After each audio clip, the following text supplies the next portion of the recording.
Do you know what time it is? It's supernatural story time. And if you're easily scared, and even if you're not, there's only one thing left to do. Just turn off the lights, because these are stories that you listen to only in the dark. Blood Magic. My name is Mary. I'm 20 years old and I live in the northwest suburbs of Chicago. I've lived a good life. I was adopted but was still in contact with my biological mom. I had visits with her 2 to 3 times a year up until the age of 13. My mom had her demons. She was a cocaine addict. She tried her hardest to quit. Unfortunately, her battle with addiction came to an end in March of 2009. In high school, I was interested in the paranormal, if it really existed, how to find ghosts, but reading stories makes me think that many times ghosts don't want to be found. I was mostly interested in vampires, witches, spirits, etc. I researched the Salem witch trials and the early history of vampires on Earth. Stuff like this fascinated me. When my sister gave me a book called Teen Witch, of course I was going to try some of the spells. I mean, come on. I wanted to know if the spells really worked. I attempted some, but they never worked. I almost gave up until I read on how to make my own spell. I really didn't know about light magic and dark magic at the time. I was 16. All I knew about these two were from Charmed, and that's a fictional television show. So I learned how to make my own spell. What was the spell I decided to make? A Speak to the Dead spell. Looking back on what I did, it's almost as bad as using a Ouija board. You're disturbing the deceased, and it could have dire and deadly consequences. I didn't know that at the time. I wanted to see if I could talk to my mom again. So I gathered the right candles, a picture of her and I, together, a strand of my hair, and a drop of my blood. I don't remember what I said, but whatever I said worked. I made sure to do the spell during the witching hour. Nothing happened that night, so when I went to bed, I was fairly disappointed. When I woke up, it was a nice day. I didn't have school, so later on during the day, I decided to take a nap. That was a mistake. In my dream, I could see myself sleeping. I looked around and at first thought that this was amazing. Something told me to walk over to the mirror. The dream became a nightmare after that. I looked into the mirror. Only I wasn't looking at myself. I was looking at my biological mom. I tried to come up with words to say, but I choked up. She looked so angry with me. When words started to form, all I could say was, "Kill me! Kill me! Kill me!" I startled myself awake, only to realize I couldn't move. There was pressure on my chest. It felt like I was breathing through a straw. I could move my eyes, but that was about it. I looked around and tried to call for help, but all I could form was a whisper. I was starting to lose consciousness and silently prayed that I would wake up again and be able to move. I woke up a couple of hours later. I grabbed the 2 spell books and gave them back to my sister, telling her I will never use magic again. I never did use magic after that. Billy's Journal. The following journal belonged to one Mr. William Harris, known as Billy to friends and family. He was admitted to St. Harriet's State Mental Institution on March 5th of 2009. This journal was only just discovered a few days ago. Upon reading his daily logs from said journal, I must log this into my own computer for medical reasons. They may explain his state of mind and possible diagnosis to treat William. Signed, Dr. Janet Brown. February 2nd, 2009. I just moved into this new house. I love it. It's all I need and more. And it was a great deal. How can a single man be so lucky? Also, work is less than a mile away and 4 bars are even closer. Fuck yeah. Time to meet the locals. It was a bit weird, but I swear something just happened. Normally, I would just write it off as bullshit, but I made a New Year's vow to write everything down for this entire year. Of course, I only now remember. Only missed 1 month. It was boring anyways, but yeah, back to what I'm actually writing about here. I left my place with all the lights off, TV off, and the radio off. I know I did. I always do. So why were they all on? Who knows? But I'll be keeping a check on that. At least the locals are fucking awesome. February 4th. Skipped another day, but at least I'm writing today. Hell, my idea. I'll do it when I want. But yeah, the same thing happened this morning. I woke up, everything was off, got my coffee, did my thing, took my shower to get ready for work. As I get out, everything turns on. I mean, everything. Lights, appliances, even the water. It only lasted a few seconds, but it was enough. I need a fucking priest here.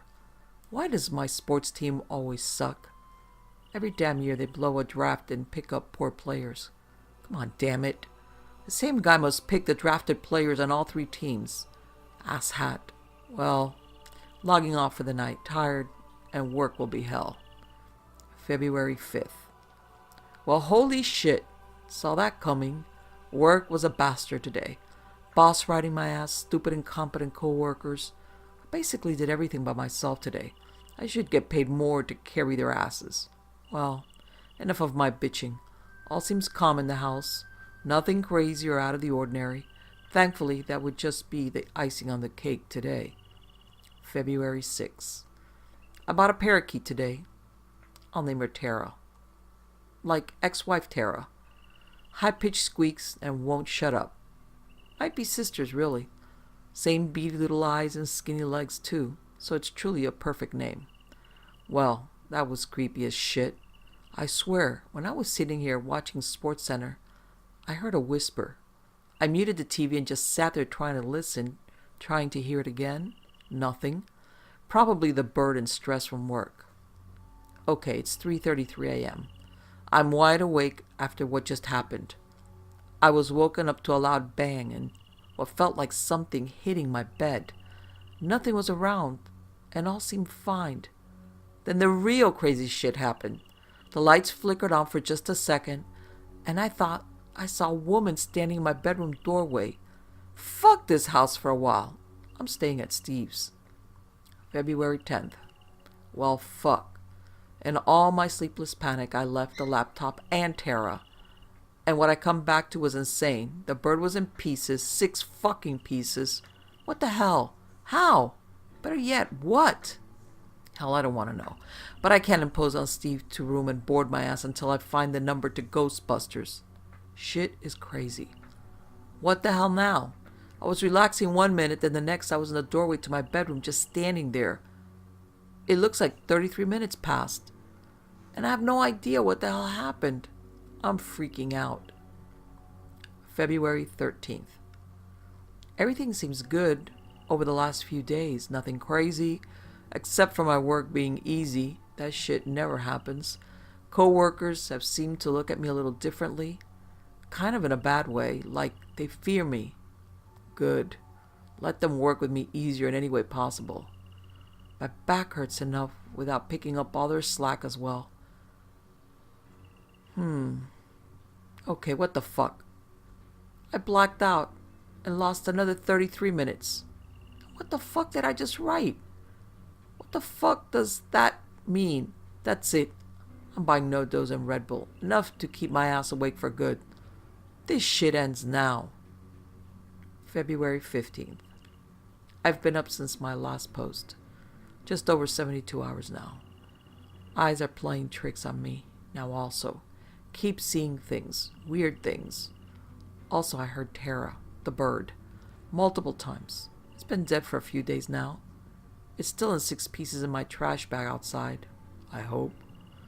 Dozed off for a few. Wasn't 33 minutes, so I know it was just sleep.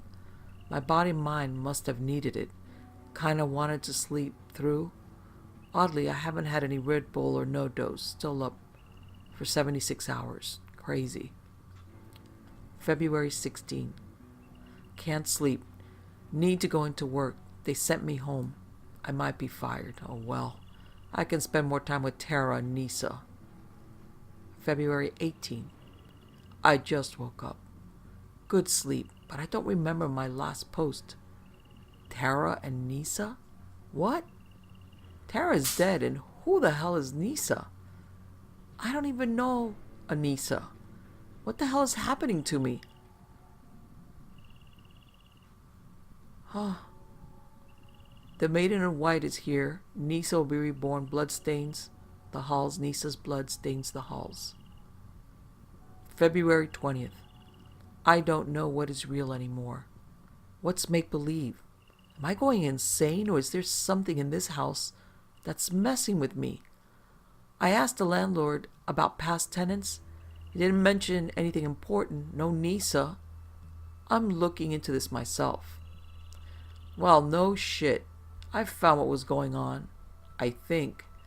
Nisa Johnston, raped and brutally murdered by her own uncle, says she was found without her bottom jaw and her eyes missing.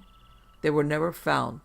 Another site says that if I find and remove them from the house, that the spirit will leave and my life will be good again. Well, as good as it was before this shit happened. As I made my way to the basement, I saw her. I saw Nisa. I knew it was her. The bottom jaw was ripped off, exposing a dangling tongue and a bloody mess on her white nightgown. The soulless caves where her eyes were once occupying. I only saw her for a second, but that image will be burned into my mind forever. I dug where she was standing. The first place I dug, and thankfully I find what I believe to be her jawbone. Hopefully it is. Or shit is off the wall bad here. Not to find her eyes. Jesus, I can't believe I had to even say that. I mean, who the fuck does this kind of thing? February 23rd. No luck on her eyes. And shit is even more crazy around here. Blood is running down the walls. I hear screams and I see Nisa almost everywhere I look now. I can't keep this up. I'm going insane. I can't sleep. I don't think I slept since the day I found the jaw. I'll check the attic. Let's hope this shit ends soon. I can't find them. Nowhere to be found. Checked everywhere. Need sleep. I need sleep. Sleep. Sleep. That was the last log that Mr. William Harris wrote. He was at work when he was admitted to St. Harriet. He was found cutting what seemed to be human eyes into his arm repeatedly. We checked his home. Nothing was there. Nothing. It was completely empty. The only thing that was there was a memory stick with his journal. No laptop was found either. The house also didn't have an attic, nor basement. Dr. Janet Brown, dated June 5th. It came back with him. This is only half of the story. The other half is stuff that happened to my dad, but he's not talking, so it falls to me. My dad is an army guy through and through. Most of the rest of my family has served, but my dad is the only one who went long-term. He's been deployed a bunch of times. He was in Desert Shield, Desert Storm. He's been sent to Afghanistan, Iraq. Pretty much, if it's been sandy and violent, there my dad was probably running around in it. The last time he came home was from Afghanistan in 2009. It was a normal homecoming, a big party, lots of storytelling, updates on how the house was, etc., etc. We were all pretty well practiced at it by that point. A couple of days after he got back, my mom finds me and my brother while we were alone. Told us that Dad got into some shit while he was over there. He didn't get hurt, but he was shook up real bad. He was getting some treatment for PTSD and would probably be out of sorts for a while. If he acted weird or anything, that was the reason, and that he would need our support. We said okay and promised to do what we could. For a couple of weeks, the only difference I noticed with Dad was that he was high as balls pretty often. PTSD can apparently get you a weed card in the state we live in, and he was not shy about using it. He was responsible about it, never drove, did it outside or near an open window.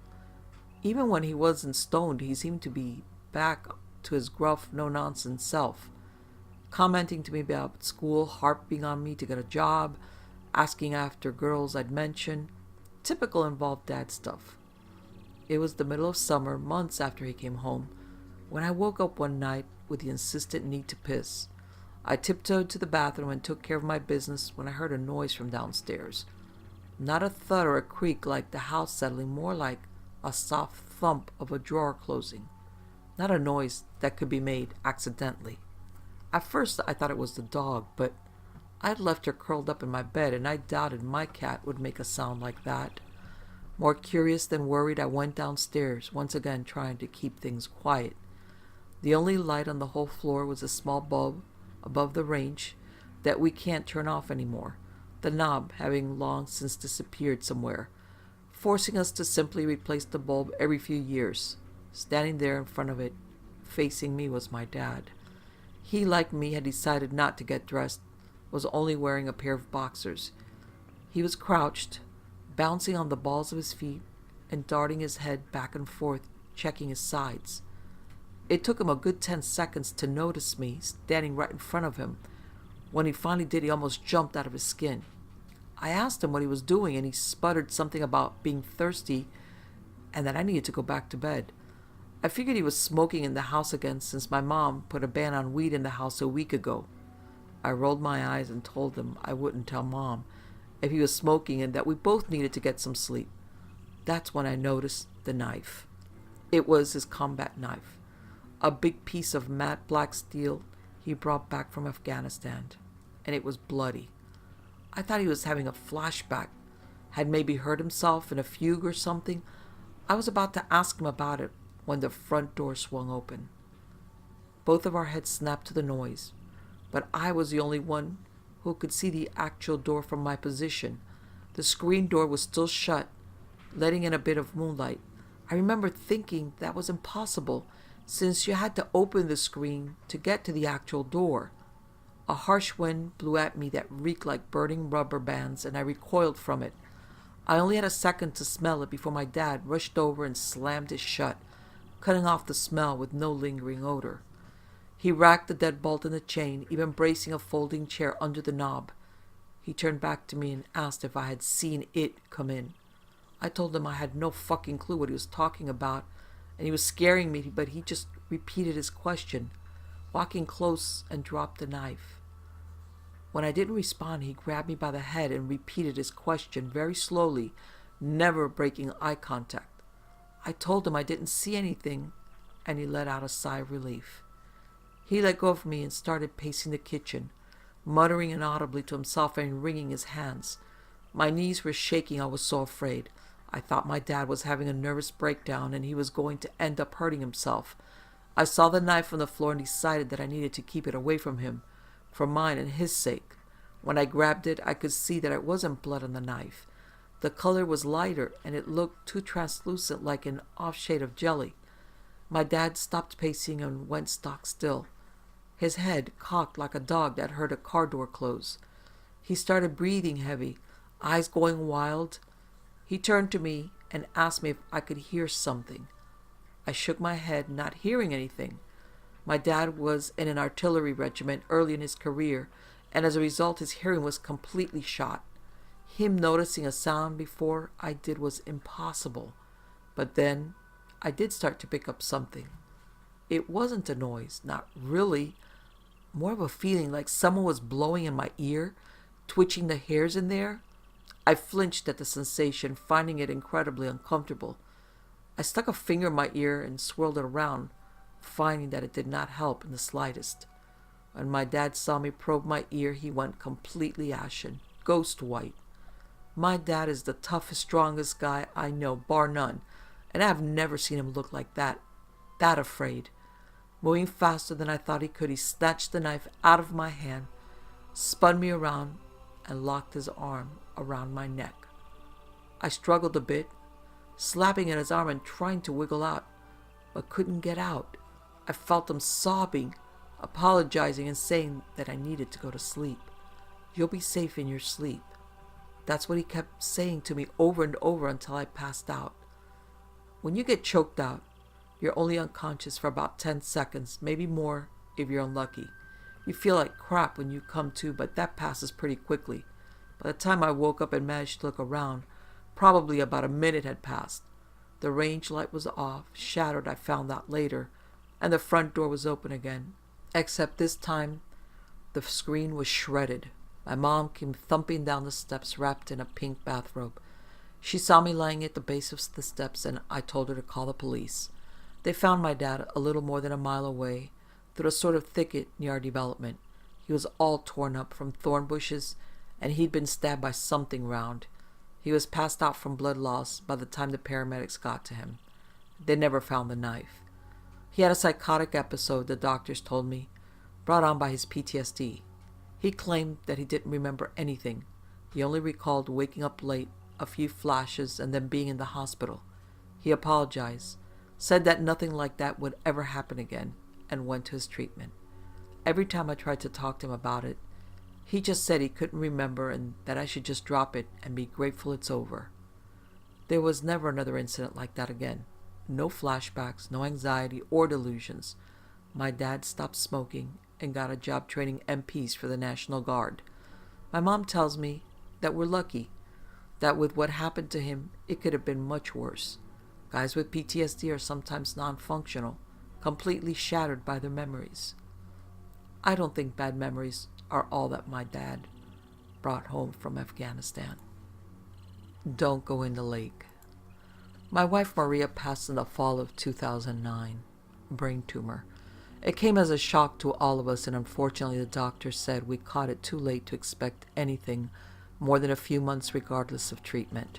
Her final moments were as pleasant as one could expect as her mind quickly deteriorated.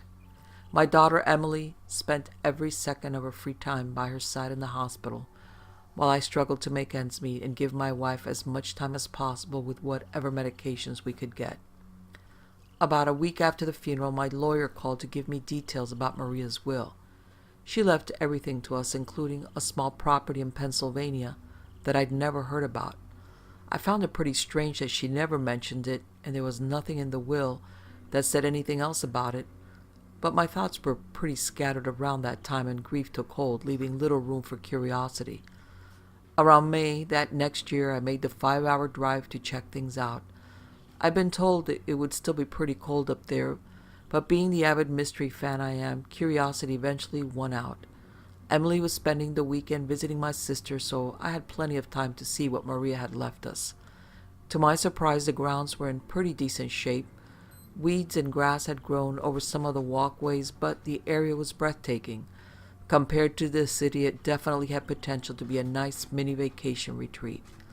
There was a quaint little one-story cabin with a few rooms, just enough for two. I briefly wondered if Maria had been seeing someone behind my back, but given the travel time alone, I knew that wasn't the case.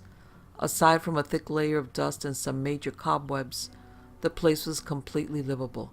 I tidied up a bit before settling down for the night, lulled to sleep by the crickets.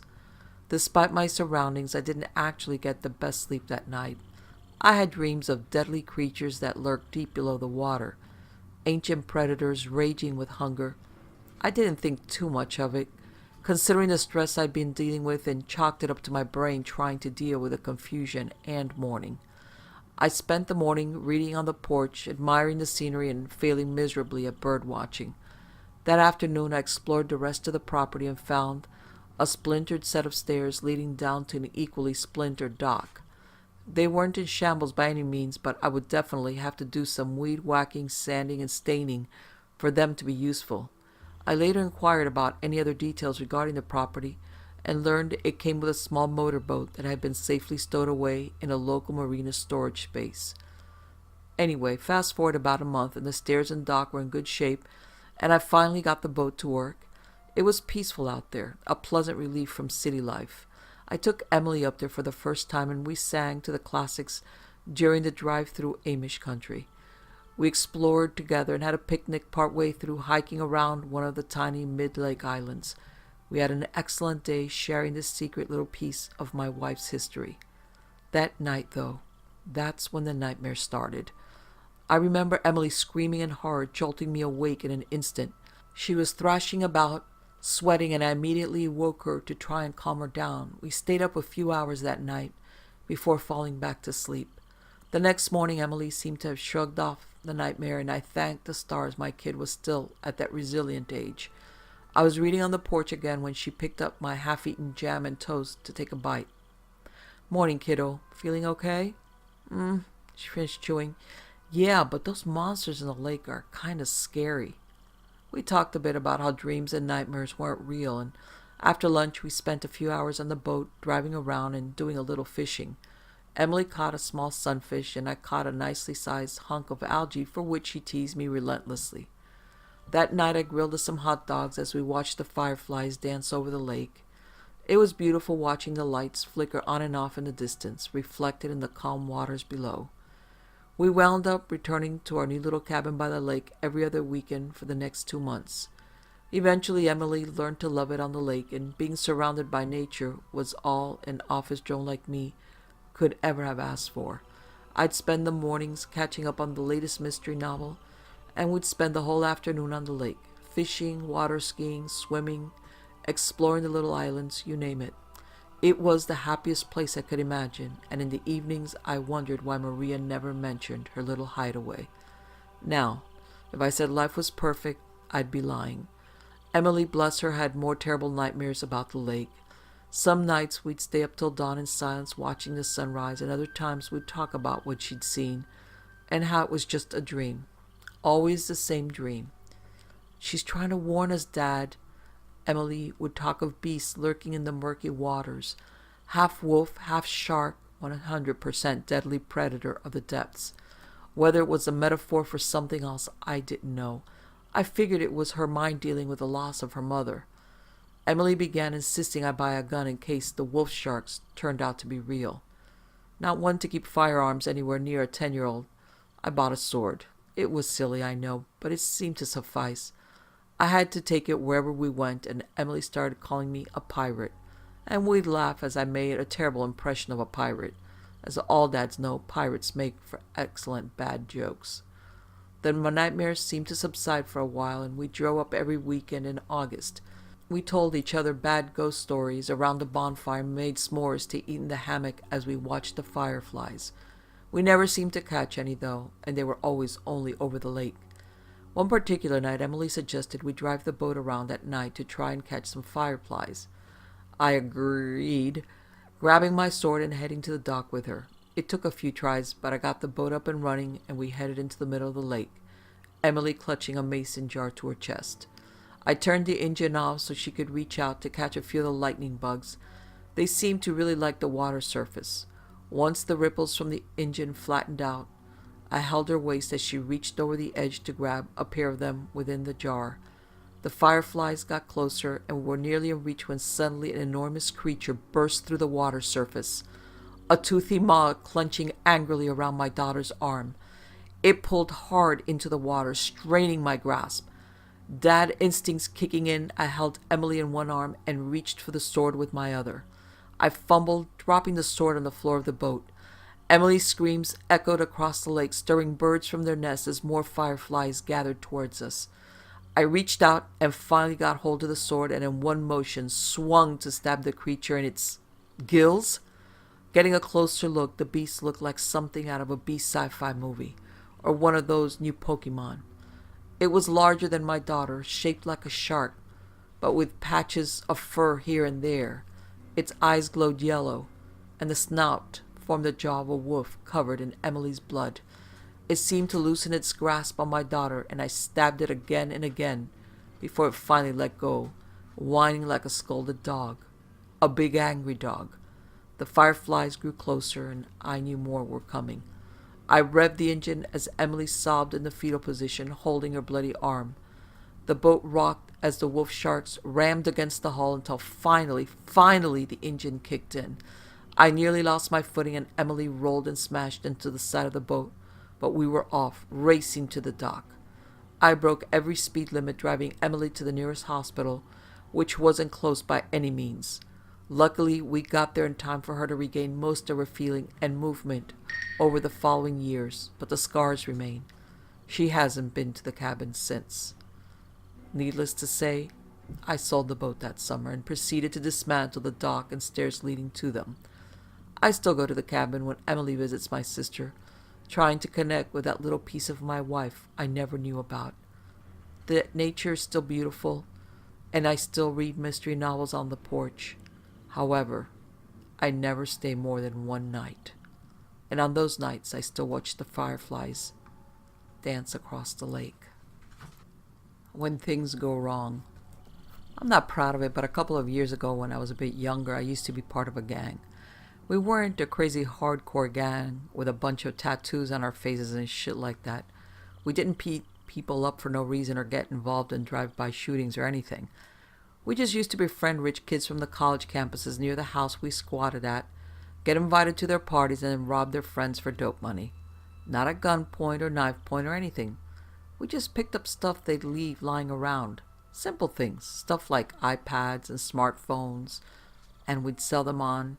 Like I said, this wasn't exactly The Godfather. Another thing we were involved in was pickpocketing. I'm not making any excuses here, by the way. I was a piece of shit back then. I was selfish and pretty out of control. If you'd met me, I'd most likely have been looking for some sort of way to get a buck out of you. But things change and people grow up, and that's what I did. The story I'm about to tell you probably had a lot to do with that. There's nothing like a brushing up against true evil to get you to take a good, long, hard look at yourself in the mirror. I'm not proud of it, but it's a part of my past. I'm a different person now, but it just seemed like crazy fun to us. Sure, it wasn't nice, but we didn't figure it was any serious kind of a crime. We didn't hurt people or anything. Sometimes after a big wild party, spring break, and other specific periods like that, my crew, which was only ever composed of 5 guys and a chick, would end up with piles of stolen tech we had to sell some way or other. Big outdoor music festivals were great for hitting pockets and handbags. In the summer of 2009, my buddies and I were working on a particularly big and famous one on the East Coast.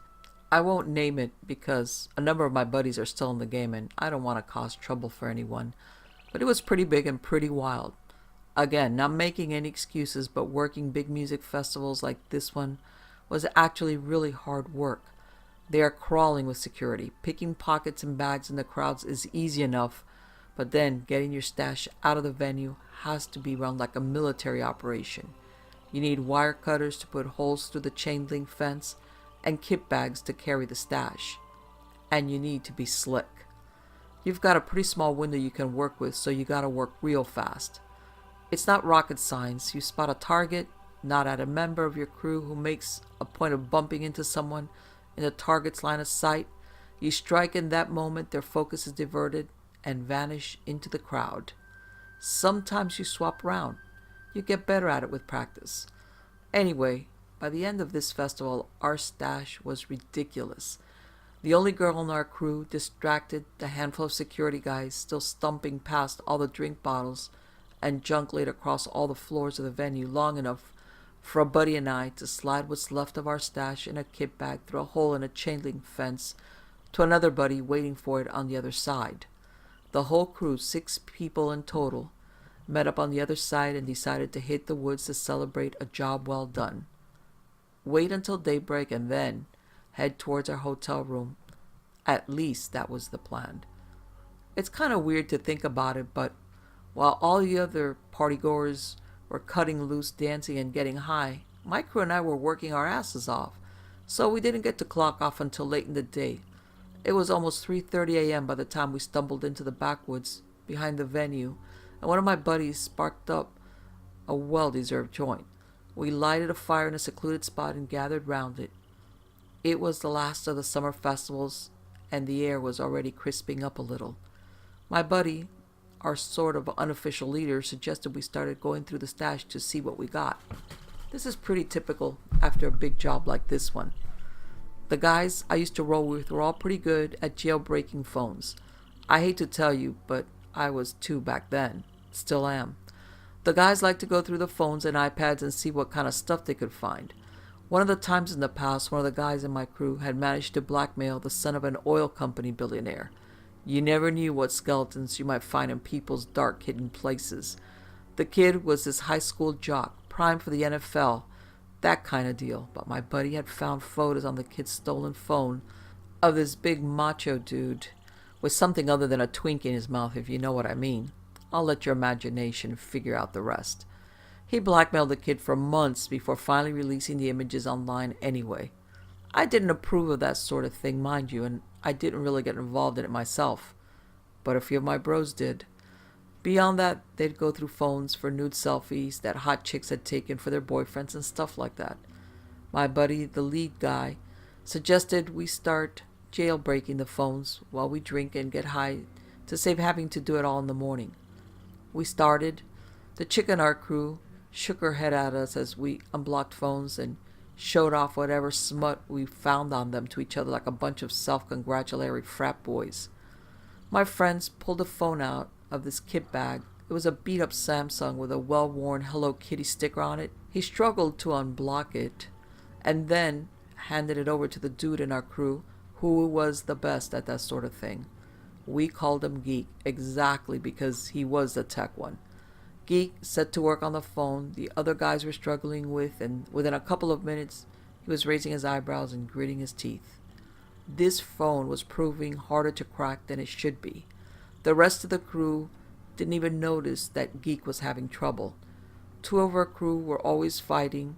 Our chick was giggling against the night air and singing love songs at the moon, and we were plenty through our stash of beers. The air was filled with dope smoke. I was probably the most sober one there. I leaned over to Geek and asked him what was up. He raised his voice. He never used to raise his voice, and he said, "Hey guys, check this shit out. It's kind of weird." My crew gathered round the phone in his hand while Geek flipped through a video library on it. There was almost 20 videos on the phone. Each one, from the thumbnail, looked like a grainy green and black image that was hard to distinguish at first. They were all videos, though, taken with a night vision filter of some sort. He clicked play on one of the videos, and the crew fell silent, and we strained to make out the audio playing out of the phone. We could hear boots crunch gravel on the video. Someone filmed their own feet as they walked through a garden towards a house in the darkness. The guy was wearing big heavy-duty boots, stalking. The crew shuffled impatiently around the phone as nothing much happened on that video at first. Then the vid started to get weird. The person holding the camera was working his way through a house now. The house was dark, and its occupants appeared to be asleep. Then it got even weirder. The person holding the camera worked his way into an upstairs bedroom. Through the night vision filter, we could see a couple in bed side by side, asleep. Then from off camera, a knife came into view. The dude holding the camera was wearing leather glove. He traced the blade across the exposed throat of the man, not firm enough to cut or stir him. It looked like the creep just enjoyed playing with him. Then he traced the blade across the sleeping lady's bare legs. He reached across with his gloved hand and stroked her hair. In her sleep, the girl assumed it was her boyfriend's hand, and she batted it away gently. The creep's breathing is all you can make out on the audio. Thanks to the night vision filter, we got a clear view of her face. She was real pretty. The video froze on her peaceful sleeping face, and that was it. "Holy shit, that's weird," whispers Geek. No one else in the crew disagreed. "Are they all like that?" someone else asked. Geek shuffled through the rest of the video, and minutes passed as he checked, and he nodded with a gulp. "Apparently, they are." "Why would anyone do that?" asks another member of the crew. The mood had changed by this point. Everyone wanted to get back to getting high and forget about this creep's video library. I guess I was the most spooked because I was the most sober. As the rest of the crew got back to going through the other stolen phones and getting high, I found my mind wandering. I tried to think back to the crowds at the music festival. I felt like a million people's faces flashed past my eyes that day. I sat there in the middle of the night trying to remember if I was the one that took the silver Samsung with a Hello Kitty sticker, trying to see if I could remember the face of whoever I might have taken it from. My memory was a haze of mixed up faces dancing and high, but I figured it was me. I remembered the phone in my hand, the flash of silver and the distinct sticker on it. But whenever I tried to visualize the dude whose pocket I swiped it from, all I could picture in my mind was a head without a face on it, just a blank. A shiver ran through my spine. It was pretty late. I was pretty tired already. I told the crew I figured it was time, for me at least, to head back towards our hotel. But the rest of them were having fun already, having totally forgotten about the creepy shit we all just saw. I told them that I was heading home, and they hardly noticed. Geek handed me a couple of kit bags full of stolen phones and asked me to take them with me back to base. I figured I was the most sober one there, so I probably should. I headed back through the woods. Alone. It was past 4 a.m. by now, but there was no sign of the sun coming up anytime soon. I had a kit full of stolen phones over each shoulder, and I was jogging as quick as I could. I hadn't been jogging long, though, through the darkness, when I started to think that it was a really bad idea to leave the others. Their laughter and clank of their beer bottles had long faded into the distance behind me by the time I started to really regret leaving them behind in the dark. Then the eerie silence was pierced by the sound of a ringtone. A polyphonic ring, some sort of classical orchestral music. I knew it was not my phone. That's for sure. People with missing phones often call their own phones hoping to find it and hope that it's been misplaced, and hopefully that it's handed to a bartender instead of at the bottom of some asshole stolen loot bag. They don't usually call this late at night, that's for sure. I dropped the kit bags in the middle of a clearing, and by the moonlight, I started to root through the stash looking for the ringing phone. You could probably guess which phone was the one that was ringing. Sure enough, I fished out the silver Samsung with a Hello Kitty sticker, and I felt it vibrating in my palm. Of course it was going to be this phone, I thought. It had to be this phone. The caller ID was blocked. I answered. On the other side of the phone, I heard a heavy breathing. Hello? Nothing but breathing. I was getting ready to hang up when the voice finally spoke. You have the wrong phone, it said. Matter of fact, no irony. This wasn't some kind of kid fooling around. This fucker was serious. The voice was distorted through some sort of filter. It sounded like it was passing through the sort of voice box contraptions that they give to people with throat cancer. It sounded like a robot or something, like it was only half human. When this sort of thing usually happened to me, the guys in my crew would talk smack to the poor schmo and hang up. But this was different. I was on my own in the middle of the woods, in the middle of the night. And this was the phone with those videos on it. What do you want, dude? I asked, trying not to sound as shit scared as I actually was at that point. But I wasn't fooling anybody. The guy on the other end could smell my fear down the line. You have exactly one chance to walk out of this alive. Hang up this phone, put it on the ground exactly where you are. Pick up those 2 sports bags of yours and run your little self home as fast as your little legs will carry you.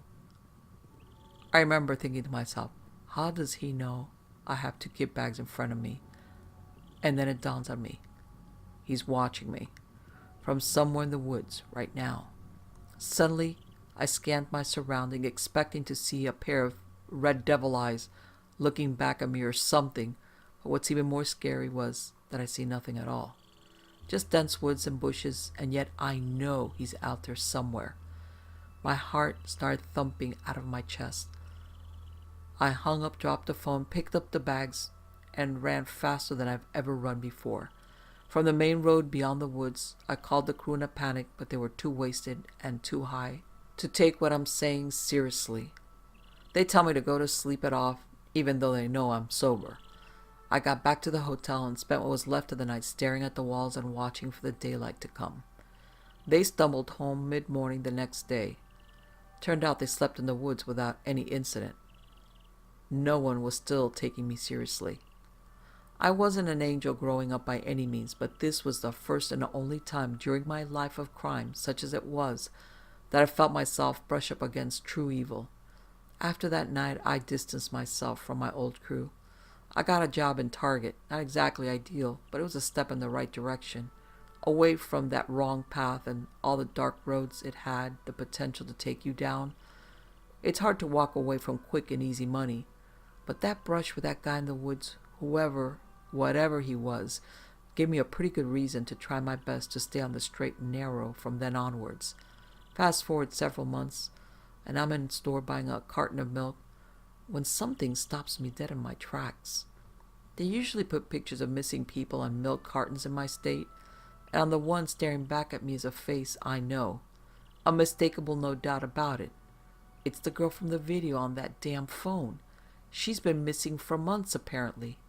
A chill ran down my spine. Could that be just a weird coincidence? Every bone in my body tells me it's not. It can't be. I don't know what's happened to her or any of the other people on those videos. Were they his targets? Was he scoping them out? And for what? What did he do to them? Were all the other people in the other videos missing too? And to think I'd brush up close enough to a guy like that, steal his phone right out of his pocket.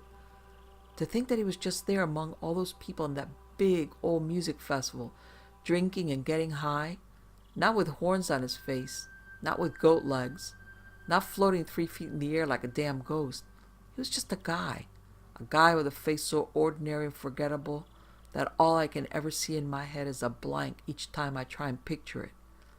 Just thinking about it now sends shivers down my spine. Sometimes at night, I find myself thinking about that night in the woods all those years ago. Part of me wishes I'd turned the phone in to the cops or something. But then another part of me is pretty sure that that creep had no intention of letting me out of those woods alive if I'd done anything other than exactly what he told me to. The worst thing about it all is he's still out there. And whatever he was doing, he's still doing it right now. Not me, though. I'm out of that life. These days I'm good. I only hope against all hope that that dude in the woods that day is too. But somehow, I don't think so.